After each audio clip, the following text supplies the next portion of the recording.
Hello, ഇത്ര നമ്മൾ +1 അല്ലേ നോക്കി. നമുക്ക് 10 ഒന്ന് നോക്കിയാലോ. 10th ഇംഗ്ലീഷിൻ്റെ first unit glimpses of green എന്ന് പറയുന്ന ആ യൂണിറ്റാണ് നമ്മളിപ്പോൾ സ്റ്റാർട്ട് ചെയ്യുന്നത്. അപ്പം ഈ ഒരു യൂണിറ്റിനെ പറ്റി പറയുമ്പം ഏത് ചാപ്റ്റർ എടുത്താലും there is a theme in it. Okay, you will always find a theme when it comes to a unit. അപ്പോൾ ഒരു യൂണിറ്റിൻ്റെ അകത്ത് വരുന്ന തീമുകളുണ്ട്. ഈ ഒരു യൂണിറ്റിൽ നിങ്ങൾക്കറിയാം 3 ചാപ്റ്ററാണുള്ളത്.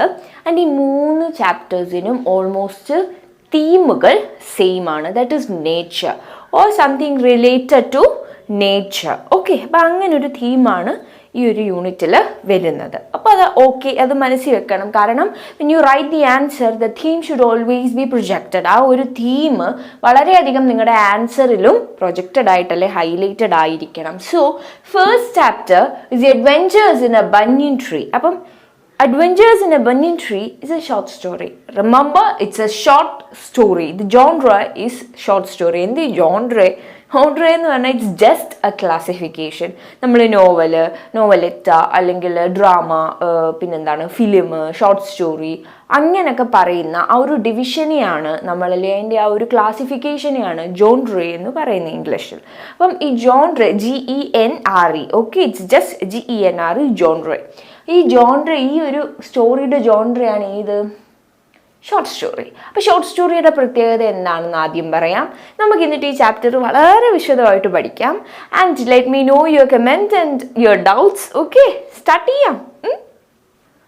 Okay, coming to the author first. നമുക്ക് ഓതറിനെ പറ്റി പറയാം, എന്നിട്ട് നമുക്ക് ഈ ജോൺട്രേനെ പറ്റി പറയാം. That is short story. Then we will have the detailed discussion of the chapter. Okay, so the author is Ruskin bound. എത്ര പേർക്കറിയാം റസ്കിൻ ബൗണ്ടിനെ പറ്റി?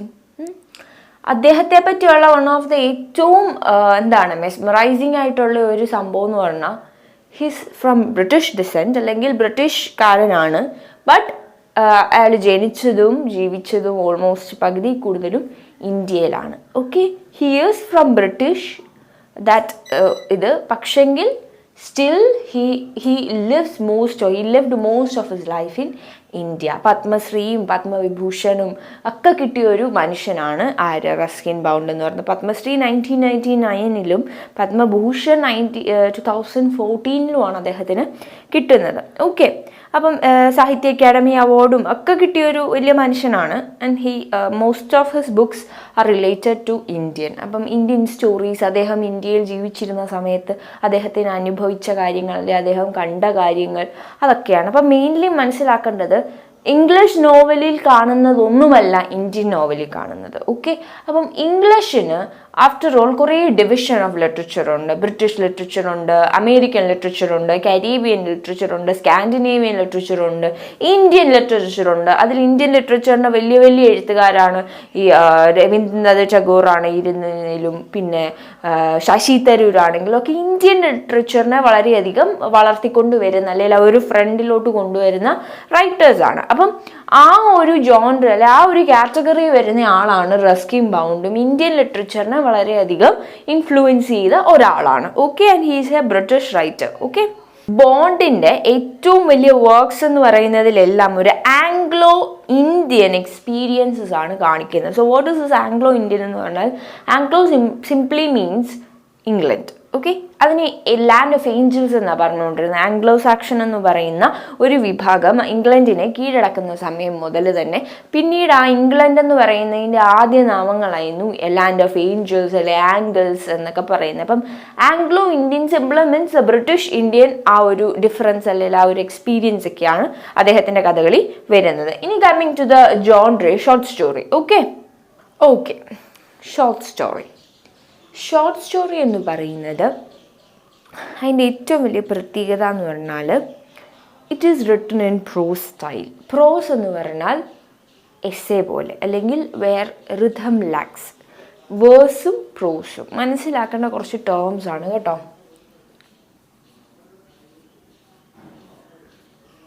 വേഴ്സും പ്രോസും. ഇതിൽ വേഴ്സ് എന്ന് പറഞ്ഞാൽ പോമും, പ്രോസ് എന്ന് പറഞ്ഞാൽ നോട്ട് അതർ ദാൻ പോം, അല്ലെങ്കിൽ ഋതമില്ലാത്തത്. ഋതമുള്ളതിനെ നമ്മൾ പോം എന്ന് പറയുന്നത് മോസ്റ്റ് പ്രോബബ്ലി. അതുപോലെ തന്നെ പ്രോസ് എന്ന് പറഞ്ഞാൽ ഇറ്റ് ഈസ് ഡിഫറെൻറ്റ്. ഓക്കെ, അപ്പം റിഥമിക് ആയിട്ട് എഴുതുന്ന പ്രോസ് ആണ് വേഴ്സ്. അപ്പം റിഥമിക് അല്ലാതെ എഴുതുന്ന നറേറ്റീവ് ആയിട്ട് എഴുതുന്നതാണ് ഷോർട്ട് സ്റ്റോറി. സോ ഷോർട്ട് സ്റ്റോറിയുടെ പ്രത്യേകത അത് നറേറ്റീവ് ആണ്, ഒരു വളരെ വിശദീകരിച്ചുള്ള കഥ പറച്ചിലാണ്. അതുപോലെ തന്നെ ഒത്തിരി പേരുടെ കഥയുണ്ടോ? ഇല്ല, ഒരു ഫിക്ഷൻ ക്യാരക്ടർ ആയിരിക്കും, അല്ലെങ്കിൽ ഒരു മെയിൻ ക്യാരക്ടർ ഉണ്ടാവും, അദ്ദേഹത്തിനെ ചുറ്റിപ്പറ്റി ഒരു 4-5 പേര്, അത്രയൊക്കെ ഷോർട്ട് സ്റ്റോറിയിൽ കഥാപാത്രങ്ങളായിട്ട് ക്യാരക്ടേഴ്സായിട്ട് ഉണ്ടാവാറുള്ളൂ. And coming to the length of the story, it is not that lengthy, അല്ലേ? അത് അത്ര വലുതൊന്നുമല്ല, പെട്ടെന്ന് വായിച്ച് തീർക്കാൻ പറ്റുന്ന, എന്നാൽ വളരെ ഷോർട്ടല്ല, ജസ്റ്റ് എ മിനിമൽ സൈസ്, അങ്ങനെയാണ് ഷോർട്ട് സ്റ്റോറി വരാറ്. അതുപോലെ തന്നെ subject matter or the theme is obviously related to that character. ആ ഒരു ക്യാരക്ടറിൻ്റെ എക്സ്പീരിയൻസ് ആവാം, അദ്ദേഹത്തിൻ്റെ ജീവിതത്തിലെ കഥയാവാം, അല്ലെങ്കിൽ എന്തെങ്കിലും ഒരു പീസ് ഓഫ് തിങ് ആവാം, അതൊക്കെയാണ് ഷോർട്ട് സ്റ്റോറി വരുന്നത്. ഷോർട്ട് സ്റ്റോറി തന്നെ പല ഡിഫറൻസ് ഉണ്ട്. അനക്ഡോട്ട്സ് ഉണ്ട്, ഫെയറി ടെയിലുകളുണ്ട്, ഫേബിൾസ് ഉണ്ട്, പാരബിൾസ് ഉണ്ട്, അല്ലേ? ഒത്തിരി കാര്യങ്ങളുണ്ട്. ഈ ഫെയറി ടെയിലൊക്കെ അറിയാമല്ലോ, ചെറിയ കുഞ്ഞി പറക്കുന്ന മനുഷ്യരും വളരെ ഫാൻറ്റസിപരമായിട്ട് എഴുതുന്നത്, അതെല്ലാം ഷോർട്ട് സ്റ്റോറികളാണ്. ഇത്രയൊക്കെയാണ് ഷോർട്ട് സ്റ്റോറിയുടെ മെയിൻ. ഇത് കണ്ടന്റ് വളരെ ലെങ്തി ഒന്നുമല്ല, എന്നാൽ വളരെ ചെറുതല്ല. It's A minimal size content and the character is most probably there will be A protagonist, അല്ലെ ഹീറോ. പ്രൊട്ടഗോണിസ്റ്റ് എന്ന് പറഞ്ഞാൽ ഹീറോ എന്നാണ്, അല്ലെ മെയിൻ ക്യാരക്ടർ. അതിൻ്റെ ചുറ്റിനും ഒരു 3-4 ക്യാരക്ടർ കാണും. And the event is not that lengthy, വളരെ ലെങ്തി ഇവന്റ് ഒന്നും അല്ല. അവിടെ നടക്കുന്ന സാധാരണ കാര്യങ്ങളാണ്, അല്ലാതെ ഇതിഹാസങ്ങൾ പോലെ പറന്നു നടക്കുന്ന മനുഷ്യനും അങ്ങനത്തെ ഐറ്റംസ്, അല്ലെങ്കിൽ വലിയ വലിയ യുദ്ധപരമ്പരകളൊന്നുമല്ല പറയുന്നത്. ജസ്റ്റ് വളരെ സിമ്പിളായിട്ടുള്ള കഥകളും കാര്യങ്ങളുമാണ് പറയുന്നത്. ഓക്കെ ആണോ? നമുക്കപ്പം നമ്മുടെ യൂണിറ്റിലോട്ട് കയറാൻ തിരിച്ച്. അപ്പോൾ നമുക്ക് ഓഥറിനെ പറ്റി പറഞ്ഞു, hope that's clear. Then coming to the genre, short സ്റ്റോറിയെ പറ്റി പറഞ്ഞു. And now coming to that chapter, the adventures in a banyan tree. നമുക്ക് ഈ ചാപ്റ്റർ ഞാൻ വളരെ സ്പീഡിൽ വായിച്ച് I'll see the meaning. Okay. Adventures in a banyan tree. Though the house and the grounds of our home in India were grandfather's domain, and a magnificent old banyan tree was chiefly mine, because grandfather at the age of 65 could no longer climb it. Grandmother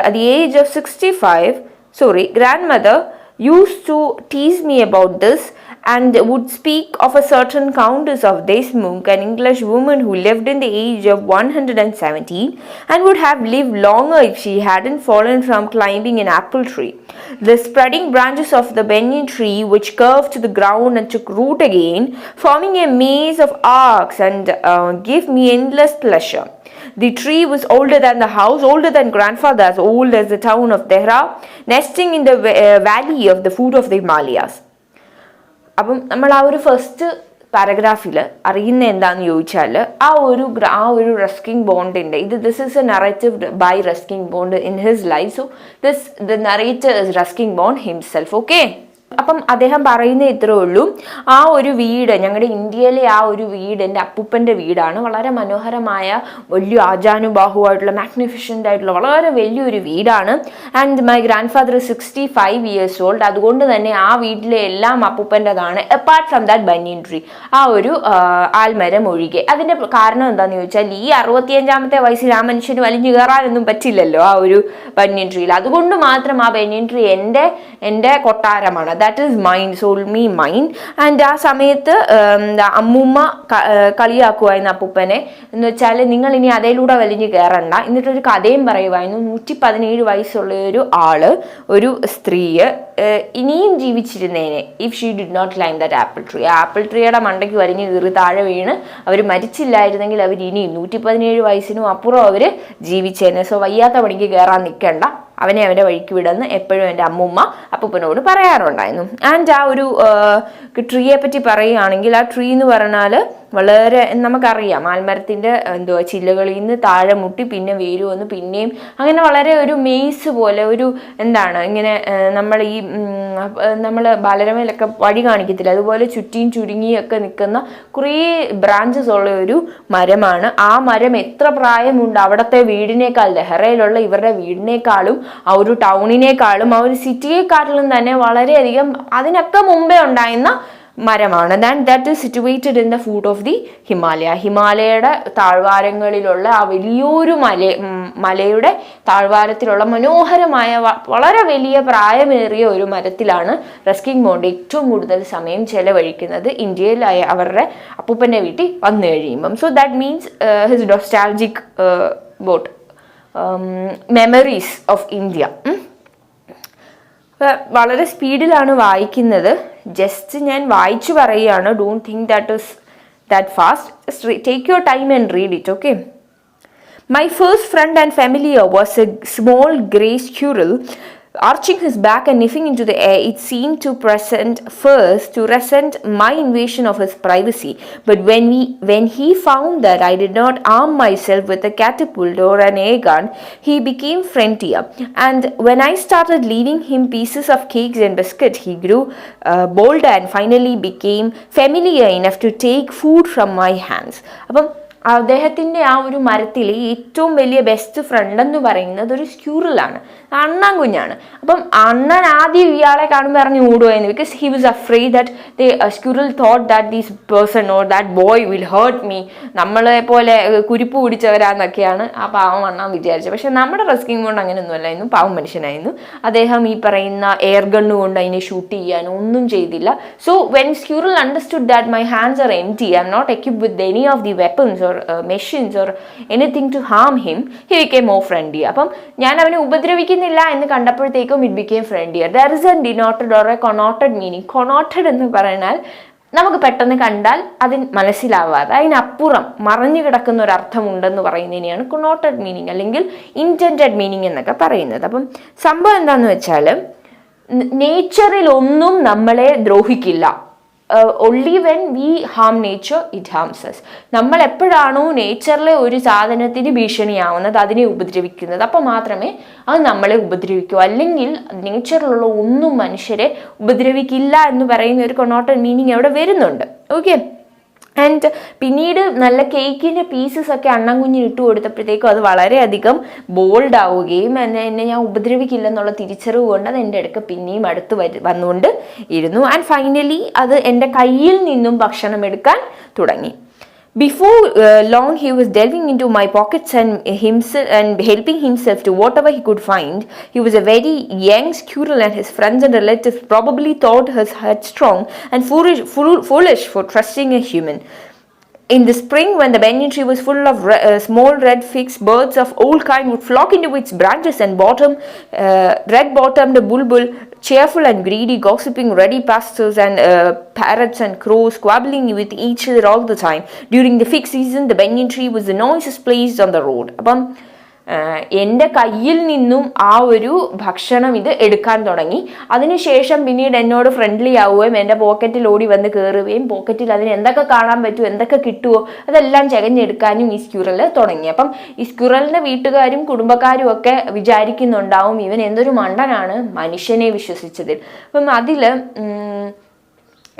ഇത് പറഞ്ഞപ്പോൾ എനിക്ക് ഓർമ്മ വന്നത് animal farm എന്ന് പറയുന്ന ജോവലിൻ്റെ ഒരു കഥയുണ്ട്. Something similar എന്ന് വെച്ചാൽ അതിൽ പറയുന്ന പോലെ മനുഷ്യരെ ഭയങ്കര റെഡിക്കൂളായിട്ട് സംസാരിക്കുന്നുണ്ട് അതിൽ. അപ്പം ഇതിൽ പറയുന്ന ഇത്രേ ഉള്ളൂ, മനുഷ്യരെ ഇത്രയും വിശ്വസിക്കണമെങ്കിൽ അവൻ എന്തു മണ്ടനാണെന്നാണ് ആ സ്ക്യൂറലിൻ്റെ വീട്ടുകാർ ചിന്തിക്കുക എന്നാണ് പറയുന്നത്. സിംപ്ലി മീൻ ചെയ്യുന്നത് ഇത്രേ ഉള്ളൂ, നമ്മുടെ മനുഷ്യരെന്ന് പറയുന്നത് ഒരു ഉപദ്രവകാരിയാണ് എന്നുള്ള ആ ഒരു മീനിങ് മാത്രമല്ല, മനുഷ്യർ അവരുടെ ബെനിഫിറ്റിന് വേണ്ടി അവർ അടുക്കുകയും ഒക്കെ ചെയ്യുന്നത്. So animal should be careful എന്നുള്ള ആ ഒരു മീനിങ്ങും. അതുപോലെ തന്നെ വേറൊരു കാര്യം എന്ന് പറഞ്ഞാൽ ആ ഒരു ഹ്യൂമൻ ആനിമൽ റിലേഷൻ അല്ലെ ഹ്യൂമൻ നേച്ചർ റിലേഷൻ പറയുന്നത്, അവർ അങ്ങോട്ടും ഇങ്ങോട്ടും ഹാം ഇല്ലെന്ന് അറിയുമ്പോഴത്തേക്കും they become most probably friendlier and comfortable with each other. രണ്ടുപേരും അങ്ങോട്ടും ഇങ്ങോട്ടും ഭയങ്കര കംഫർട്ടബിളായി പ്രസൻസിൽ. അപ്പോൾ അത് തന്നെയാണ് നമ്മുടെ നേച്ചറിൽ വേണ്ടതെന്നാണ് ഇദ്ദേഹം പറയുന്നത് ഇൻറ്റൻറ്റഡ് ആയിട്ട്. സോ പിന്നെ പറയുന്നത് സ്പ്രിംഗ് സീസൺ ആകുമ്പോഴത്തേക്കും അറിയാം സ്പ്രിംഗ് സീസണിൻ്റെ പ്രത്യേകത എന്താണ്, എല്ലാ ചെടികളിലും പൂക്കളും എല്ലാ പഴങ്ങളും കായ്ക്കുന്ന സമയമാണ് അല്ലേ. അപ്പം ആ ബനിയൻ ട്രീയിലും ഇഷ്ടം പോലെ കാകൾ ഉണ്ടാവുകയും എവിടെ നിന്നാണെന്നറിയത്തില്ല കുറേ പക്ഷികൾ നല്ല കളകളാരവം വെച്ച് കളർഫുൾ ആയിട്ടുള്ള പലതരം പക്ഷികൾ. അത് വലിയൊരു മാസീവ് ട്രീ ആണല്ലേ, സോ മാഗ്നിഫിഷ്യൻ ജഗാൻറ്റിക് ആയിട്ടുള്ള ഒരു ട്രീ ആണല്ലേ. അതുകൊണ്ട് തന്നെ എത്ര പക്ഷികൾക്ക് കൂടുകൂട്ടാനും സ്വസ്ഥമായിട്ടിരിക്കാനും കഴിക്കാനുമുള്ളത് ആ ഒരൊറ്റ മരത്തിൽ നിന്ന് കിട്ടും. സോ എവിടുന്നാന്നറിയില്ല കുറേ പക്ഷികൾ, പലതരം പക്ഷികൾ സ്പ്രിംഗ് സീസൺ ആകുമ്പം എവിടോട്ട് വരും? ഈ ബനിയൻ ട്രീ വരികയും നാട്ടിലെ ഏറ്റവും ബഹളമുള്ള സ്ഥലം ആ ബനിയൻ ട്രീ ആയി മാറുകയും ചെയ്യും, റോഡിനേക്കാൾ ബഹളമുള്ള. So there is an internal meaning again. Road എന്ന് പറയുന്നത് ഇറ്റ്സ് എ നോയ്സി തിങ് എന്നുള്ള ഒരു മീനിങ്. ഓക്കെ, വളരെയധികം ശബ്ദ കോലാഹലങ്ങൾ ഉണ്ടാക്കുന്ന ഒരു സാധനമാണ് റോഡ്. സോ ആ റോഡിനേക്കാൾ ബഹളമായിരിക്കും ആ ഒരു ബനിയൻ ട്രീയിൽ ഈ പക്ഷികളെല്ലാം കൂടെ വന്ന് അലയ്ക്കാൻ തുടങ്ങുമ്പം എപ്പോൾ സ്പ്രിംഗ് സീസണിൽ. Halfway up the tree I had built a small platform on which I could often spend the afternoon when it wasn't too hot. I could read there, propping myself up against the bowl of the tree with cushions taken from the drawing room. Treasure Islands, Huckleberry Finn, and the Mowgli stories and the novels of Edgar Rice Burroughs and Alcott made up my bag of very mixed reading. അപ്പം ഇദ്ദേഹം പിന്നീട് ചെയ്തത് അധികം ചൂടില്ലാത്ത സമയങ്ങളിൽ നേരെ ഒരു platform പോലെ ആ ഒരു ബനിയൻ ട്രീയിൽ ആ ഒരു മരത്തിൽ ഉണ്ടാക്കി വെച്ചു. എന്നിട്ട് റൂമിൽ അല്ലെങ്കിൽ വീട്ടിലുണ്ടായിരുന്ന ഹോളിൽ കിടക്കുന്ന സോഫയിൽ നിന്നുള്ള ആ സോഫയുടെ കുഷ്യൻസ് എല്ലാം എടുത്തുകൊണ്ട് ഒരു ചാരൊക്കെ ഉണ്ടാക്കി ആ ഒരു ആ ഒരു മരത്തിൽ വളരെ കംഫർട്ടായിട്ട് ഇരുന്ന് പുസ്തകങ്ങൾ വായിക്കാറുണ്ടായിരുന്നു. അതുമാത്രമല്ല, പ്ലാറ്റ്ഫോമിൽ ഇരുന്നാൽ he could see something what is going on below him. അപ്പം താഴെ നടക്കുന്ന കാര്യങ്ങളെല്ലാം കാണാനും ഒക്കെ ഒരു വലിയൊരു പ്ലാറ്റ്ഫോം പോലെ ആയിരുന്നത് ഇരുന്നത്. ആൻഡ് അദ്ദേഹം എന്തൊക്കെയാണ് വായിച്ചിരുന്നത്? നമ്മുടെ ട്രഷർ ഐലൻഡും അതുപോലെ തന്നെ ഹക്കബറി ഫിന്നും മൗഗ്ലി സ്റ്റോറീസും ഒക്കെയാണ് വായിക്കുന്നത്. അപ്പം ഇങ്ങനത്തെ വളരെ മനോഹരമായിട്ടുള്ള കഥകളെല്ലാം മിക്സ്ഡ് റീഡിങ് എന്ന് വെച്ചാൽ പലതരത്തിൽ പല കാര്യങ്ങളെ പറ്റി മിക്സ്ഡ് ആയിട്ടല്ല, അത് ഒറ്റ ഇത് മാത്രമല്ല, ഫാന്റസി മാത്രമല്ല, ഹൊററും എന്ന് വെച്ചാൽ അങ്ങനെ എല്ലാത്തിനെയും പറ്റി വായിക്കാനുള്ള ഒരു ആംബിയൻസും ഒക്കെ ആ ഒരു മരം തന്നിരുന്നു. Okay. When I did not feel like reading, I could look down through the banyan trees at the world below, at grandmother's hanging up or taking down the washing, at the cook quarreling with the fruit vendor, or my grandmother grumbling at a hardly Indian marigolds which insisted on springing up all the time his very English garden. And usually nothing very excited happened while I was in the banyan tree, but on one particular afternoon I had enough excitement to last me throughout the സമം. അപ്പം ഇദ്ദേഹം പറയുന്നത് വായനയ്ക്കപ്പുറം ഞാൻ എന്താ ചെയ്യുന്നതെന്ന് ചോദിച്ചാൽ താഴെയുള്ള ലോകത്തെ, not that word, okay, the world below, എൻ്റെ താഴെയുള്ള ആ ഒരു ലോകത്തെ ഞാൻ നോക്കിക്കാണുമായിരുന്നു. അപ്പോൾ ആ താഴെയുള്ള ലോകത്ത് ഇദ്ദേഹം എന്തൊക്കെയാണ് കാണുന്നത്? പലപ്പോഴും അമ്മൂമ്മ തുണി ഉണക്കുന്നതും, അല്ലെങ്കിൽ കുക്ക് മറ്റേ ഫ്രൂട്ട് മേടിക്കുന്ന അല്ലെ കടക്കാരനുമായിട്ട് ബഹളം വെച്ച് അതിൻ്റെ വില പേശുന്നതും, അല്ലെങ്കിൽ പലപ്പോഴും അപ്പൂപ്പനാണെങ്കിൽ ആ ഇന്ത്യൻ മാരിഗോൾഡ് അല്ലെങ്കിൽ ഈ ഒരു ചെടി നട്ടതിൻ്റെ ഇടയിലെ കളകളെ പറ്റി ബഹളം വെച്ച് വലിച്ചു പറിച്ച് അത് കളയുന്നതും. ആൻഡ് യൂഷ്വലി പ്രത്യേകിച്ച് ഒന്നും എക്സൈറ്റഡ് ആയിട്ടുള്ള ഒന്നും അവിടെ നടക്കാറില്ല. പക്ഷെങ്കിൽ വൺ ഫൈൻ ആഫ്റ്റർനൂൺ, ഒരു ആഫ്റ്റർനൂണിൽ ഞാനൊരു സംഭവം വിറ്റ്നസ് ചെയ്തു, ഞാൻ ഒരു സംഭവം കണ്ടു. And that sight lasted throughout my entire summer. ആ സമ്മർ വെക്കേഷൻ മൊത്തം എനിക്ക് ആലോചിക്കാനുള്ള വളരെ മനോഹരമായിട്ട്, അല്ലെങ്കിൽ എന്നെ മെസ്മറൈസ് ചെയ്യുന്ന, സർപ്രൈസ് ചെയ്യിക്കുന്ന ഒരു സംഭവം അവിടെ നടന്നു. അതെന്താണെന്ന് ഇനിയും പറഞ്ഞു വരുന്നത്. So this is the event. Okay, അപ്പം ആദ്യത്തേന്ന് പറഞ്ഞ ഒരു ഇൻട്രൊഡക്ഷൻ ആയിരുന്നു ആ ബനിയൻ ട്രീയുടെയും അവരുടെ വീടിൻ്റെയും, എന്താണ് അദ്ദേഹം ആ ബനിയൻ ട്രീയിൽ ചെയ്യുന്നതെന്നുള്ളതും, അതിനുശേഷം താഴെ എന്തൊക്കെയാണ് നടക്കുന്നതെന്നുള്ളതും. അങ്ങനെ ഒരു ദിവസം പ്രത്യേകിച്ച് ഒന്നും നടക്കില്ല എന്ന് വിചാരിച്ച ദിവസം ഒരു എക്സൈറ്റിംഗ് കാര്യം നടക്കുന്നു. അതെന്താണെന്നുള്ളതാണ് ഇനിയും പറയുന്നത്. Hope it's clear. ഞാൻ വായിക്കുന്നത് കുറച്ച് ഫാസ്റ്റായിട്ടാണ്, because you know that we have to cover portions, അതുകൊണ്ടാണ്. ഓക്കെ, പക്ഷെ വായിക്കണം, you could understand the pronunciation, അതുകൊണ്ട്. That was the time I saw a mongoose and a cobra fight to death in the garden while I sat directly above them in the banyan tree. It was an April afternoon and the warm breezes of approaching summer had sent everyone, including the grandfather, indoors. I was feeling dozy myself and was wondering if I could go to the pond behind the house for a swim, which I saw a huge black cobra gliding out of the clump of the cactus and making for some colder part of the garden. At the same time, time, a mongoose whom I had often seen emerged from the bushes and went straight for the cobra. അപ്പം അന്നാണ് ഞാൻ ആ ഒരു രംഗം കാണുന്നത്. എന്താണ്? ഒരു മോങ്കൂസ് എന്താണ്?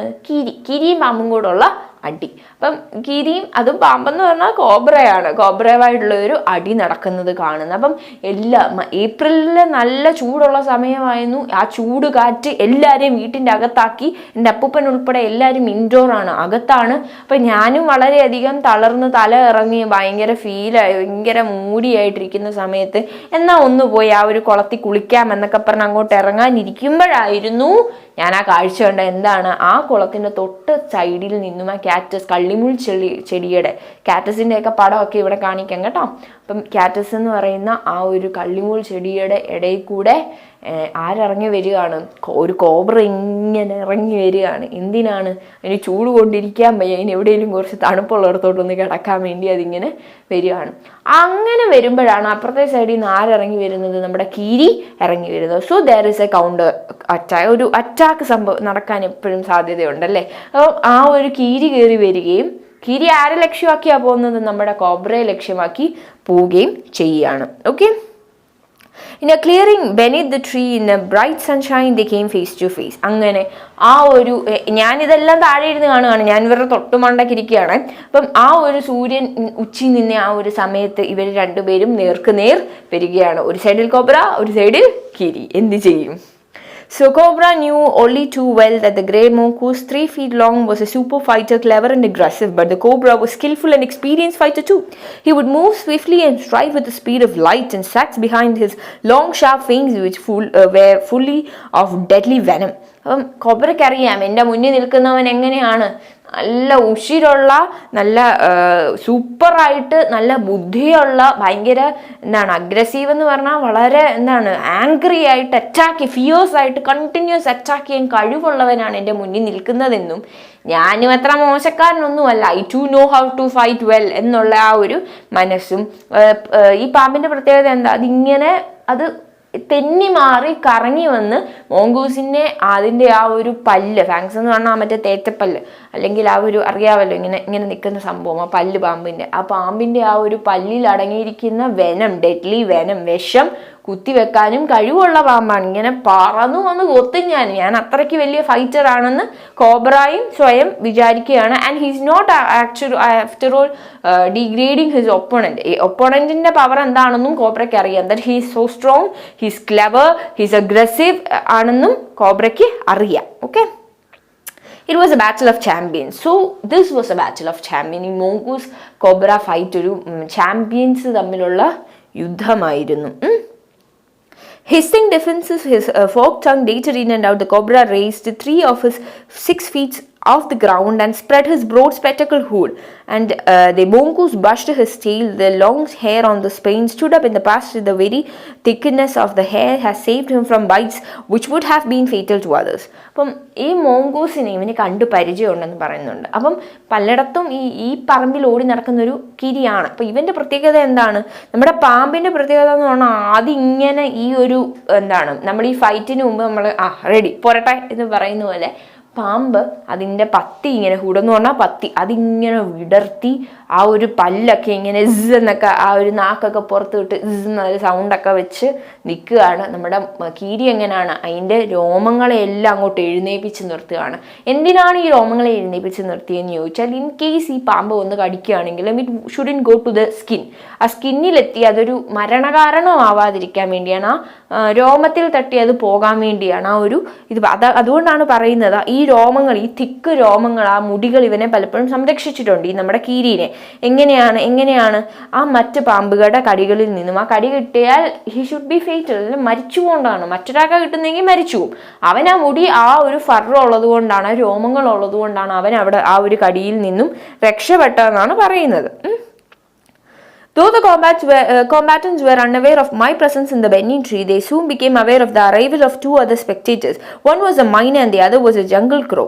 They had seen these preparations for the battle and had settled on the catches to watch the outcome. Had they been content only to watch, and all would have been well with both of them. അപ്പം ഞാൻ മണ്ടക്കിരിക്കുന്ന കാര്യം ഈ പാമ്പിനോ കീരിക്കോ അറിയില്ല. പക്ഷേ പാമ്പിനും കീരിയും കണ്ട 2 കാഴ്ചക്കാരുണ്ട്. ആരാണ്? ഒരു മൈനയും ഒരു കാക്കയും. ഒരു മൈനയും കാക്കയും നമ്മുടെ അടി കാണാൻ വന്ന് നിപ്പുണ്ടെന്ന് ഈ കോബ്രയ്ക്കും അറിയാം, മാംഗൂസിനും നമ്മുടെ കീരിക്കും അറിയാം, പാമ്പിനും അറിയാം. നമ്മുടെ യുദ്ധം കാണാൻ ആര് വന്നിട്ടുണ്ട്? മണ്ടക്കിരിക്കുന്ന റസ്കിംഗ് ബൗണ്ട് അല്ല, ആരാണ്? ഒരു മൈനയും കാക്കയും വന്ന് എവിടെ ഇരിപ്പുണ്ട്? ഇവരിറങ്ങി വന്ന കള്ളിമുൾ ചെള്ളിയുടെ അടുത്ത് ഇരിപ്പുണ്ട്. Okay, just to see that fight. The cobra stood on the defensive, swarming slowly from side to side, trying to mesmerize the mongoose into making a false move. But the mongoose knew the power of his opponent's gazy, unwinking eyes and refused to meet them. നമ്മുടെ പാമ്പ് ആദ്യം defence ആണ് അങ്ങോട്ട് ചെയ്യുന്നത്, കൊത്താനല്ല ആദ്യം നോക്കുന്നത്. ഇങ്ങനെ move ചെയ്യാണ്. ഇങ്ങനെ മൂവ് ചെയ്യുന്നതുകൊണ്ടുള്ള പ്രത്യേകത എന്താണ്? നമ്മൾ എവിടെയാണ് അറ്റാക്ക് ചെയ്യുന്നതെന്നുള്ള ഒരു പ്രൊഡക്ഷൻ നമ്മുടെ കീരിക്ക് തെറ്റാൻ വേണ്ടി. കീരി ഇങ്ങോട്ട് പ്രതീക്ഷിക്കുമ്പം പാമ്പ് അങ്ങോട്ടും. അപ്പം അവനെ അവൻ്റെ ആ ഒരു തെറ്റായ മൂവ് എടുക്കാൻ വേണ്ടി, അങ്ങനെ തെറ്റായിട്ട് കുനിയുമ്പോൾ വേണം പാമ്പിന് പുറകിൽ നിന്ന് കൊത്താൻ, ഇങ്ങനെ ഒന്ന് കൊത്താൻ. അപ്പം അതുകൊണ്ട് he was trying to make mongoose take a wrong move. അപ്പം റോങ്കൂസ് ഒരു തെറ്റായ മൂവ് എടുക്കാനായിട്ടാണ് നമ്മുടെ കോബ്ര ഇങ്ങനെ ഡിഫെൻസിലോട്ട് കയറിയത്. പക്ഷേ എന്ത് ചെയ്യുക, മോങ്കൂസിന് ഈ കളിയൊക്കെ നേരത്തെ അറിയാവുന്ന, അവൻ ആരാ മോൻ. Instead he fixed his guys at the point just below the cobras hood and opened and the attack. ഈ മൂവ് ചെയ്യുന്ന പാമ്പിൻ്റെ ആ ഭാഗം നോക്കാതെ നമ്മുടെ കീരി ആ പാമ്പിൻ്റെ ഹൂഡ് അല്ലെങ്കിൽ ആ ഒരു പത്തിയുടെ താഴെയായിട്ട് തന്നെ കോൺസെൻട്രേറ്റ് ചെയ്ത് അങ്ങോട്ട് ചാടി പിടിക്കാനാണ് ശ്രമിക്കുന്നത്. Moving forward quickly until he had just within the cobra's reach, he made a feint to the one side. Immediately the cobra struck. His great hood came down so swiftly that I thought nothing would save the mongoose, but the little fellow jumped neatly to one side and ratcheted in as swiftly as the cobra biting the snake on the back and darting away again out of the reach. The moment the cobra struck, the crow and the myna huddled themselves at him, only to collide heavily in the mid-air, striking each other, and they only returned to the caddis plant.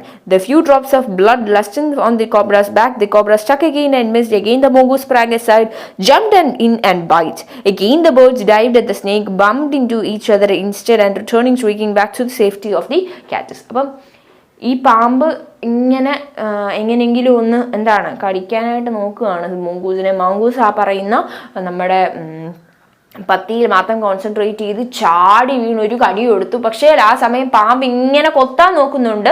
നമ്മുടെ കീരി വളരെ മനോഹരമായിട്ട് അതിൽ നിന്ന് വഴുതി മാറുകയാണ് ചെയ്യുന്നത്. അപ്പം ഇവിടെ കാഴ്ചക്കാരായിട്ട് ആ ഇരുന്ന കാക്കയും മൈനയും കൂടെ ഇത് കൊത്തിയോ എന്ന് കാണാൻ വേണ്ടി ഇങ്ങനെ ചാടി വരികയും ഇവർ തമ്മിലൊന്ന് ഇടിച്ച് തിരിച്ച് കാറ്റസിൽ ആ കള്ളിമുൾ ചെടി വന്ന് തിരിച്ചിരിപ്പുണ്ട്. അപ്പം മോങ്കൂസ് സത്യം പറഞ്ഞാൽ കടി കൊള്ളേണ്ടതായിരുന്നു. എന്തോ ഭാഗ്യത്തിന് മോങ്കൂസിന്റെ ആ ഒരു വഴുതിയുള്ള ആ ഒരു പോക്ക് കാരണം ഹി വാസ് സേവ്ഡ്. ആൻഡ് നമ്മുടെ കോബ്രയുടെ ഇവിടുന്ന് നമ്മുടെ എന്താണ് ആ പറയുന്ന പത്തിയുടെ താഴെ നിന്ന് ചോര പൊടിയാൻ തുടങ്ങി. That means mongoose was attacked. Mongoose അല്ല, കോബ്ര വാസ് അറ്റാക്ഡ്. അപ്പൊ കോബ്രയുടെ പറയുന്ന പത്തിയുടെ താഴെ നിന്നും ചോര പൊടിയാൻ തുടങ്ങി.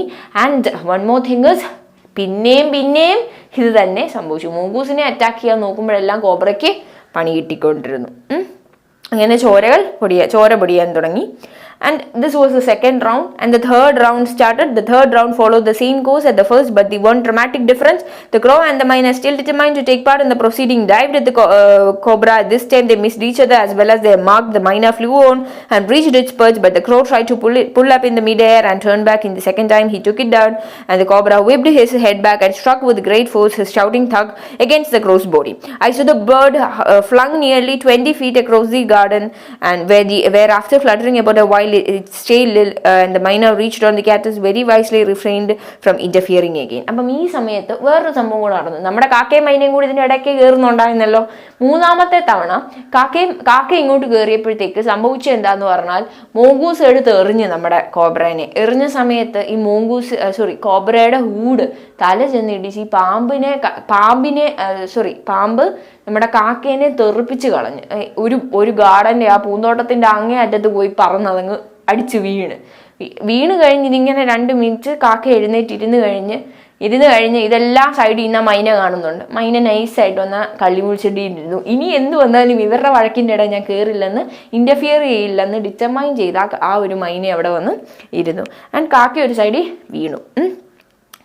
The cobra was weakening and mongoose walking fearlessly up to it raised himself into short lengths, and with a lightning snap had the big snake by the snout. The cobra withered and lashed out in frightening manner, and even coiled itself about the mongoose, but all to no avail. The little fellow hung grimly on until the snake had ceased to struggle. He then knelt along its quivering length and, gripping it round the hood, dragged it into the bushes. The miner dropped cautiously to the ground, hoped again, cheered into the bushes for a safety distance, and then, with a shrill cry of congratulations, flew away. അപ്പം മെല്ലെ മെല്ലെ നമ്മുടെ പാമ്പിൻ്റെ കരുത്തുകളെല്ലാം നഷ്ടപ്പെട്ടു പോവുകയാണ്. ഇത് പാമ്പ് ഇങ്ങനെ വീക്കായി വരികയാണ്. മോങ്കൂസ് അതനുസരിച്ച് ഭയങ്കര ഫിയർലെസ് ആയിട്ട് ഭയങ്കര സ്ട്രോങ് ആയി വരികയാണ്, ഒപ്പോണൻറ്റ് വീക്കാവുന്നതനുസരിച്ച്. ആൻഡ് ഫൈനലി ആ ഒരു പാമ്പ് ഇങ്ങനെ ചുറ്റിയൊക്കെ നോക്കുന്നുണ്ട്, എന്നിട്ടൊന്നും നമ്മുടെ കീരിയുടെ കയ്യിൽ നിന്ന് രക്ഷപ്പെടാൻ പറ്റുന്നില്ല. അവസാനം അതിനെ അത് കീഴടങ്ങുന്ന പോലായി. നേരെ നമ്മുടെ മോങ്കൂസ് ഇതിൻ്റെ ഹൂഡ് അല്ലെങ്കിൽ അതിൻ്റെ ആ പത്തിയിൽ വെച്ച് കടിച്ചുകൊണ്ട് ഇതിനെ ആ ഒരു ബുഷിലേക്ക് കൊണ്ടുപോവാണ്. അങ്ങനെ അത് മോങ്കൂസ് ആരെ കീഴടക്കി? പാമ്പിനെ കൊന്ന് കൊണ്ടുപോവാണ്. അപ്പം മൈന ഇത് കണ്ട് ഒരു കൺഗ്രാജുലേഷൻ എന്ന പോലെ ഒരു പ്രത്യേകതരം സൗണ്ട് പ്രൊഡ്യൂസ് ചെയ്തു. Okay. I had also made a cautious descent from the tree and reached the house. I told grandfather of the fight I had seen. He has placed the mongoose had won, and he had encouraged it to leave the garden to keep away the snakes, and fed it regularly with scraps from the kitchen. He had never tried taming it because wild mongoose are more useful than domesticated one. അപ്പം ഈ നടന്ന കാര്യങ്ങളെല്ലാം അപ്പൂപ്പനോട് പറഞ്ഞു. അപ്പോൾ അപ്പൂപ്പൻ വളരെയധികം എന്ത് ചെയ്യാണ്, ഭയങ്കരധികം സന്തോഷിക്കുകയാണ്. കാരണം മോങ്കൂസ് കീരിയാണല്ലോ ജയിച്ചത്. മാത്രമല്ല ഈ കീരിയെ പലപ്പോഴും അപ്പൂപ്പൻ എന്തെങ്കിലുമൊക്കെ ഇട്ട് കൊടുക്കാറുള്ളതാണ്, ഭക്ഷണങ്ങൾ കിച്ചണിൽ നിന്ന് വരുന്ന എന്തെങ്കിലുമൊക്കെ ഇട്ട് കൊടുക്കാറുള്ളതാണ്. ഈ ഇട്ട് കൊടുക്കുന്ന എന്തിനാന്ന് ചോദിച്ചാൽ അത് അവിടെയുള്ള അല്ലെങ്കിൽ ആ പറയുന്ന ഫാമിലുള്ള മറ്റ് ജീവികളെ ഒന്നും പാമ്പ് പിടിക്കാതിരിക്കാൻ, ഈ പാമ്പിനെ പിടിക്കാൻ ഈ കീരിയുള്ളത് നല്ലതാണെന്നുള്ളത് കൊണ്ട്. പക്ഷെങ്കിൽ കൂടുതൽ ഇതിനെ ടീം ചെയ്യാന്ന് പറഞ്ഞാൽ ഇങ്ങനെ മെരിക്കാൻ പോയിട്ടില്ല. കാരണം വൈൽഡ് മോങ്കൂസ് ഇങ്ങനെ ആർക്കും മെരിക്ക അല്ലെങ്കിൽ ഒരാളോട് ഒരു ഇതില്ലാതെ വൈൽഡായിട്ട് നിൽക്കുന്ന കീരിയാണ് എപ്പോഴും നല്ലത്. ഡൊമസ്റ്റിക്കേറ്റഡിലും നല്ലത് വൈൽഡ് കീരിയാണെന്നാണ് അദ്ദേഹം പറയുന്ന ആ ഗ്രാൻഡ് ഫാദർ പറയുന്നത്. Okay. From the banyan tree, I often saw the mongoose patrolling the four corners of the garden, and once I saw him with the egg in his mouth and knew he had been to the poultry house, but he hadn't harmed the birds, and I knew grandmother would forgive him for stealing as long as he kept the snakes away from the house. അപ്പം ഒരു ദിവസം നോക്കുമ്പോൾ മോങ്കൂസിന്റെ വായിക്കകത്ത് എന്തുകൊണ്ടൊരു മുട്ടയുണ്ട്. അപ്പം മനസ്സിലായി കോഴി ഫാമിൽ ആര് കയറി? മോങ്കൂസ് കയറി. But grandmother or grandfather മോങ്കൂസിന് വഴക്കോ അല്ലെങ്കിൽ അതിനെ കാണുമ്പോൾ കല്ലെറിയാനോ ഒന്നും പോയില്ല. Because the mongoose does not hurt the bird. അവിടെ ഇരിക്കുന്ന ആ കിളികളെ അല്ലെങ്കിൽ കോഴികളെ ഒന്നും ഈ പറയുന്ന കീരി ഉപദ്രവിച്ചില്ല. അതിന്റെ മുട്ട എടുത്തുകൊണ്ട് പോകുന്നതേ ഉള്ളത്. മാത്രമല്ല അവിടെ പാമ്പ് വരാതിരിക്കാൻ ആര് സഹായിക്കുന്നു? കീരി സഹായിക്കുന്നതുകൊണ്ട് ഒരു മുട്ടയല്ലേ പോയത്. ആ പാമ്പ് വല്ലതും കയറുവാണെങ്കിൽ ആ കൂട്ടിലുള്ള എല്ലാം പോവും. അപ്പൊ അതിലും വേറെ ഒരു മുട്ടയല്ലേ. So it's not a problem എന്നുള്ള രീതിയിലാണ് അമ്മൂമ്മ അപ്പൂപ്പനും കൈകാര്യം ചെയ്യുന്നത്. They are not bothered.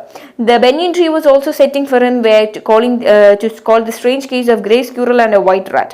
The white rat was grandfather's. He had bought it from the bazaar for 4 annas, but I would often take it with me into the roots and branches of the old tree, banyan tree, where it soon struck up with a friendship with one of my squirrels, and they go up together in a little excursion among the branches. അപ്പം അങ്ങനെ ഒരു സൈഡിൽ നടക്കുമ്പോൾ എൻ്റെ അപ്പൂപ്പൻ 4 അണയ്ക്ക് ഒരു മാർക്കറ്റിൽ നിന്ന് വെള്ള റാറ്റിനെ കൊണ്ടുവന്നു. അപ്പം വെള്ള റാറ്റ് മോസ്റ്റ് പ്രോബബ്ലി ഇംഗ്ലീഷ് അല്ലെങ്കിൽ ഇംഗ്ലണ്ടിലൊക്കെ വളർത്തുന്ന ഒരു പെറ്റ് പോലാണ്. സോ ഒരു വെള്ള റാറ്റിനെ കൊണ്ടുവന്നു.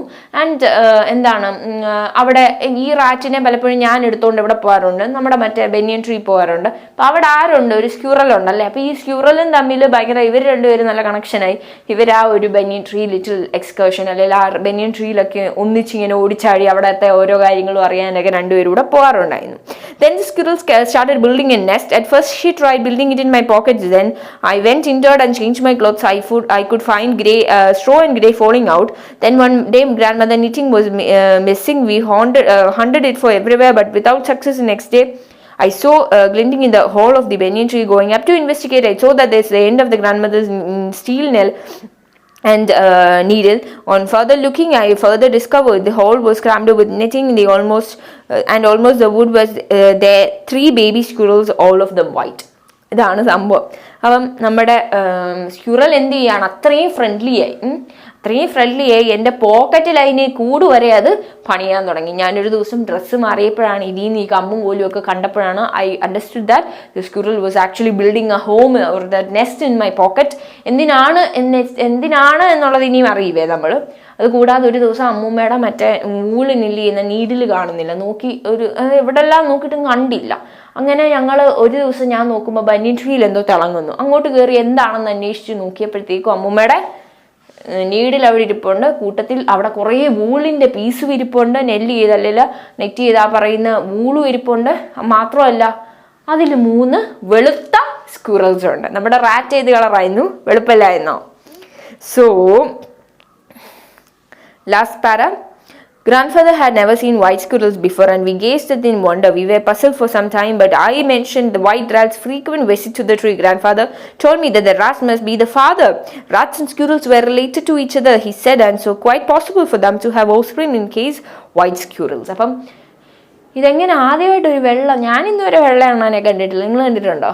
വെള്ള സ്ക്യൂറലിനെ ആദ്യമായിട്ടാണ് കാണുന്നത്. അപ്പം ഞാൻ അപ്പൂപ്പനോട് പറഞ്ഞു, നമ്മുടെ വെളുത്ത റാറ്റ് ഇടയ്ക്ക് അങ്ങോട്ടൊരു പോക്കുവരവൊക്കെ ഉണ്ടായിരുന്നു കേട്ടോ എന്ന് പറയുമ്പോൾ അപ്പൂപ്പൻ പറയുന്നു, rats and squirrels are obviously they are of a same family so they can have offspring എന്ന് പറയുകയും അവിടെ കഥ തീരുകയാണ്. അത്രേ ഉള്ളൂ ആ കഥ.